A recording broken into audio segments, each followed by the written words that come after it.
तो मैं इसलिए नहीं वो फिर हम फ़ोटो कापी करा लेंगे सारे, तो वो आपको ज़रूरत नहीं पड़ेगी। उसमें म्याज़म भी आपको मिल जाएंगे, आपको उसमें रोज़ मिल जाएंगी, कॉलम्स मिल जाएंगे, जो भी आप चाहते हैं। मतलब वो क्विक है कि आपने अगर पेशेंट को देखना है फ़ौरन अपनी चीज़ें कन्फर्म करें उसमें से और आप दवाई दें।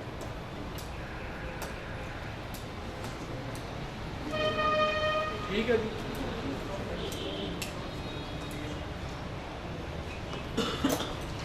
या फिर वो कापी करा के भिजवा दिया जाए,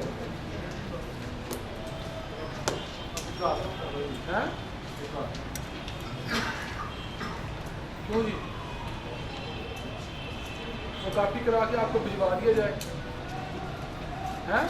हाँ, तो फिर जो चीज़ें सॉफ्ट कॉपी दे दें तो मैं भिजवा दूँगा, ईमेल एड्रेस दे दें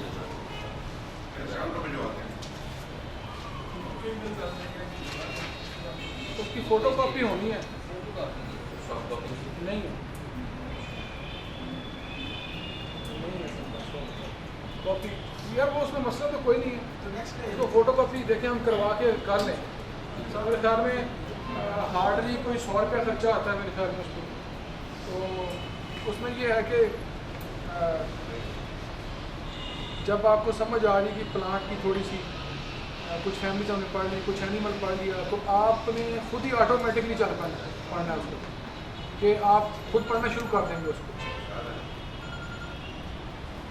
ये ऐसा कर लेते हैं, फिर ये भी मसला नहीं रहेगा उसमें म्याज़म नहीं लिया, म्याज़म अपने खोले सफ़ा म्याज़म का अलग है, तो उसमें सारी दवाइयाँ लिखी हैं, म्याज़म लिखी हैं। आप देखें इसी। अच्छा, जो कॉलम की अंडरस्टैंडिंग हमने आज अप्लाई की है सारे परसेप्शंस पर, कॉलम की अंडरस्टैंडिंग जो है वो 2, 1, 2, 3 और 7 पर अप्लाई नहीं होती। पहले तो 1 और 2 का आपने 7 से देखिए, हाँ, तो जब मैंने आपको बताया था उस वक्त मुझे 7 का पता नहीं था, तो मैं उस पर काम कर रहा था, तो ये फिर डिस्कशन हुई किसी केस पर, तो फिर मुझे पता चला कि नहीं, ये कॉलम को हम 7 पर ही करेंगे, ये 4, 5, 6 पर अप्लाई होती कॉलम की अंडरस्टैंडिंग। तो क्या उसकी वजह ये है कि ये रोज पूरी नहीं है, बाकी 1 भी नहीं पूरी, 2 भी नहीं पूरी, 3 भी और 7 भी नहीं पूरी। ये भी बात है, ये ये भी बात है कि वो पूरा नहीं है उसका। दूसरी बात ये है कि उन्होंने इसको जो पहली रो है उसको एग्जिस्टेंस से समझाया है, कंसेप्शन से। दूसरी को उन्होंने सेपरेशन से समझाया। ठीक है। अच्छा, जो आपकी जो पहली रो है वो ना इस तरह समझाइए कि ना अभी बेबी बना है ना एनर्जी बनी है, मतलब ना मटेरियल है ना एनर्जी है, इन बिटवीन को चीज़। ठीक है। दूसरी जो रो है वो डेवलपमेंट बता रहे हैं of the foetus within a womb. ठीक है। और थर्ड रो में बता रहे हैं development of a baby outside the womb. ठीक है। ठीक है। बाकी जो है चौथी पे भी अप्लाई होगा कॉलम, पाँचवीं पे भी होगा, छठी पर भी होगा, सातवीं पे नहीं होगा। ठीक है। और सातवीं में जब हम पढ़ेंगे इंशाल्लाह मैं आपको बता दूंगा कि प्रेशर की बातें होती हैं, प्रेशर की। सातवीं रो के अंदर भी प्रेशर की ओवरबर्डन, हाँ, ओवरबर्डन भारी। तो हमें थोड़ा सा ये ध्यान में रखना है कि प्रेशर का अगर वर्ड आ जाए तो हमें अटेंटिव रहना है कि वो प्रेशर कैसा है। अगर तो वो प्रेशर जिम्मेदारियों का है तो फिर वो 7th में चल रहा है, बर्डन, बोझ है। टाइम क्या हुआ? टाइम आपको शुरू करते हैं। उनमें हमने एक तो CBC को डिस्कस किया था, कंप्लीट ब्लड काउंट, और दूसरा हमने टेक्नोलॉजी को स्टडी कर रहे हैं। तो उसी लैब के हवाले से आज जो है ना हमारा यूरिन के हवाले से ये लेक्चर है। लाउड गला खराब है।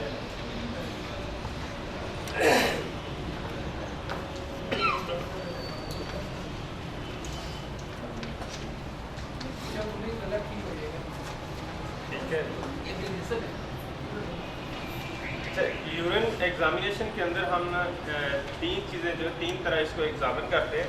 एक इसका फिजिकल एग्जाम होता है, दूसरा इसका केमिकल एग्जामिनेशन होती है, और तीसरी इसमें माइक्रोस्कोपी होती है। जो फिजिकल एग्ज़ाम है उसमें सबसे पहले हम इसका कलर विजुलाइज करते हैं। कलर इसका किस तरह का है, कलर से हम देखते हैं कि कलर जो है वो अगर चेंज होता है तो उससे हमारी डिजीज़ से जो है उसका पता चलता है कि इस अगर यूरिन का कलर, सबसे पहले कलर है कलरलेस, ये नीचे मैंने दिए भी हुए हैं।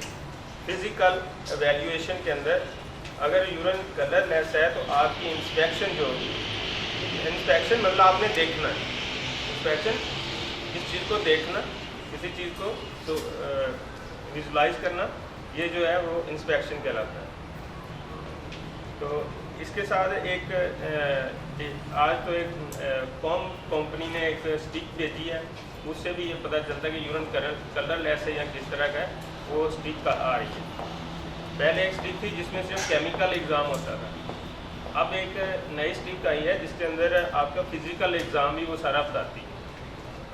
तो कलरलेस अगर यूरिन होगा तो वो पॉलीयूरिया होता है। डिजीज़ कौन सी होती है? पॉलीयूरिया। पॉली कहते हैं ज़्यादा, यूरिया यूरिन को।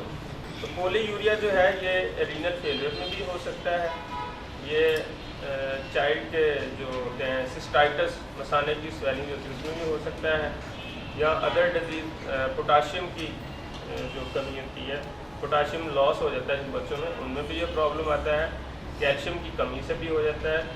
तो बहुत सारे इसके जो काजेज़ हैं जिनकी वजह से polyuria cloudy.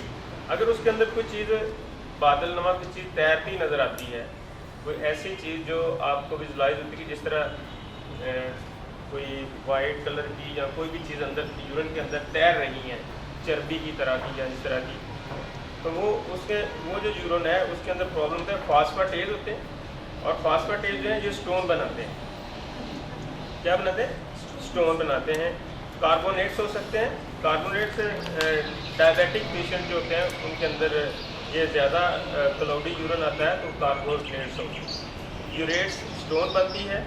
White blood cell हो सकते हैं इन्फेक्शन की वजह से, या जिनका मेटाबॉलिक जो रेट है वो पेशेंट का कम हो जाए, उनके अंदर लिपिड्स जो हैं वो बढ़ जाते हैं, तो लिपिड्स बढ़ने की वजह से भी क्लाउडी यूरिन आता है। और वो पेशेंट जो कार्बोहाइड्रेट्स ज़्यादा लेते हैं, मसलन कहते हैं कि रोटी और बोटी अगर दोनों को मिला दें ना तो लिपिड्स जो हैं वो बढ़ जाते हैं। क्या चीज़ मिलाएं? रोटी और बोटी।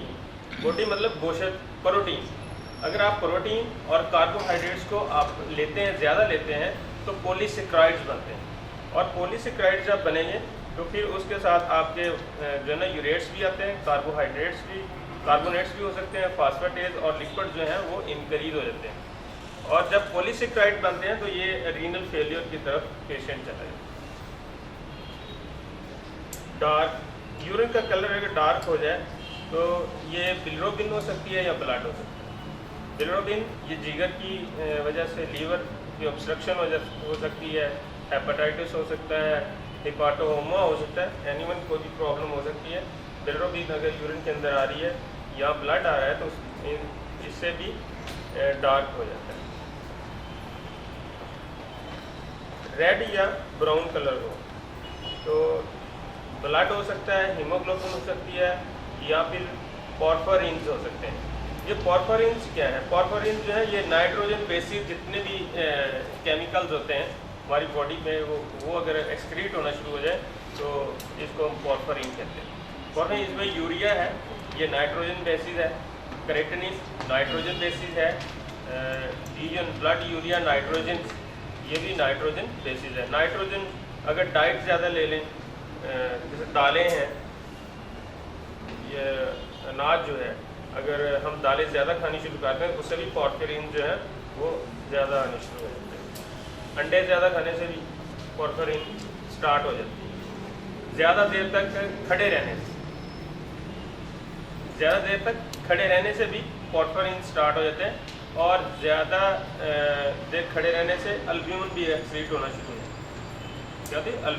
अल्ब्यूमिन भी हमारे किडनी जो है वो रिलीज़ करना शुरू कर देते हैं अगर आप ज़्यादा देर तक खड़े रहते हैं और आप रेस्ट नहीं करते।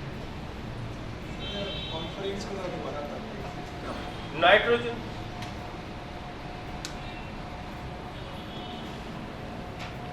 अगर यूरिन ब्लैक आता हो तो ये होमोजेनेटिक एसिड या मेलानिन होती है। ये जो मेलानिन है या होमोजेनेटिक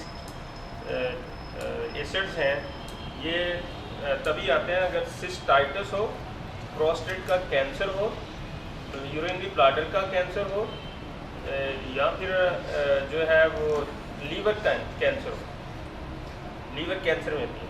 और इसमें साथ ये होमोजेनेटिक एसिड और मेलानिन जब आती है तो इसमें एनसार्का भी हो जाती है। एनसार्का मीन ड्रॉपसी भी हो जाती है, और ड्रॉपसी की वजह से जो है पेशेंट वो कोमा में भी चला जाता है और ये रीनल फेलियर की तरफ ले जाता है।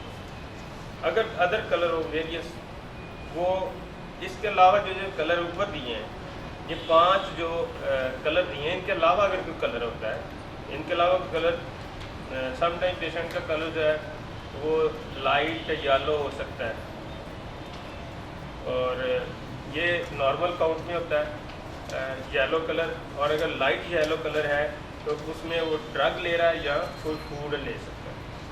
फूड हमारी कोई भी हो सकती है, ड्राई फूड्स जैसे अखरोट है, बादाम है, या ये चीज़ें लेने से भी कलर चेंजिंग आती है। स्मेल है फूल या अमोनिकल स्मेल, मतलब कि जैसे सिपरेट अमोनिया होता है, वो नाक को तेज़ चुभने वाली स्मेल अगर आए तो ये probable infection with urea splitting bacteria. इसमें ये होता है कि यूरिन के साथ बैक्टीरियल इन्फेक्शन होती है, और मोस्ट लाइकली स्टेफिलोकोकाई बैक्टीरिया है, या फिर वो सुदाक का जो बैक्टीरिया है उसका शायद आपको नाम याद है।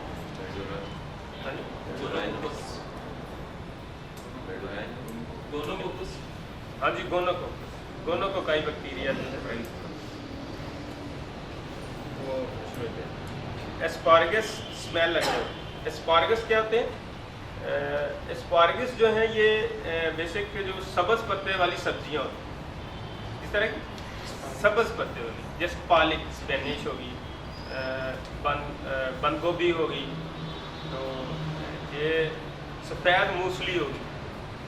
अक्सर हकीम जो है ना वो सफ़ेद मूसली का वो कुश्ता वगैरह पता नहीं खिलाते हैं वो बना के, और जो लोग सफ़ेद मूसली का कुश्ता बना के खाते हैं उनकी स्मेल भी एस्पारगस होती है।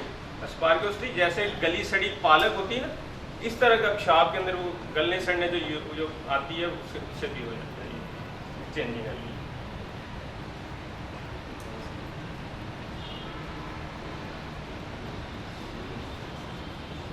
वेरियस अनयूजुअल स्मेल्स, मतलब कि अदर अगर कोई स्मेल इस तरह की आ रही है, पॉसिबल वो होती हैं मेटाबॉलिक, या फिर जो है ना वो एसिड हो सकता है। यूरिन अगर ज़्यादा एसिडिक हो जाए, या फिर पेशेंट का मेटाबॉलिक रेट कब बढ़ता है? मेटाबॉलिक डिजीज़ में